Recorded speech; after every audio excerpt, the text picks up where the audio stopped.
I want to talk to you about some of the most exciting times in the life of a local church. You say, what is that? The time of special meetings.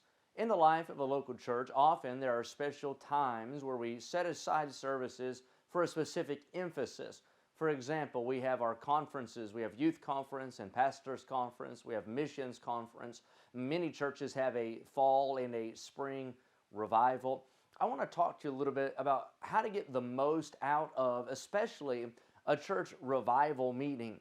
Sometimes we have a tendency to try and make something big at the outset. And let me say, you don't need to make it big. If God steps in, God's going to make it big.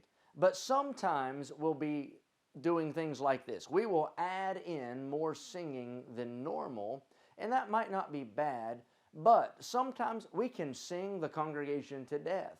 Congregational singing. For example, in your normal services, maybe you sing 3, 2 congregationals, 4 congregationals. Well, don't overload them with 8 during your special meeting. You need to know your people. If your people cannot sing for that long, then don't do that to them. If you don't have a dynamic song leader and your congregational singing is a little bit dead, then don't add more deadness into the service. The same thing with special music. Don't overdo it with special music. Have your best special music groups lined up and ready. If I were you, I don't know that I would use an outside singing group. Many churches do. That's fine. But I would want to make sure that outside group knows it is not their concert. We're seeking the face of God, not here for a show.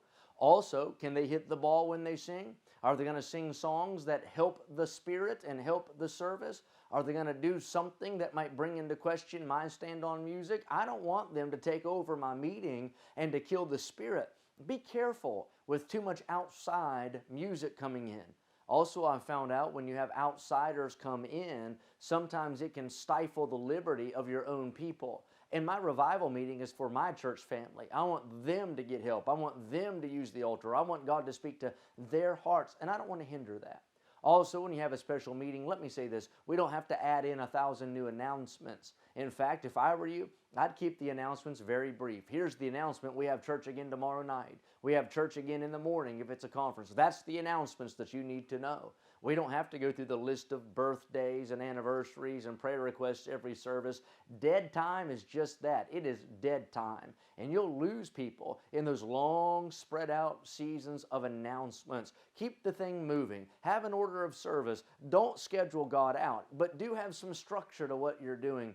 I think these tips, because I've seen it, I've traveled enough to know that if you'll just do these things and be mindful of your people and what is best for them, I believe you can get the most out of your special meetings.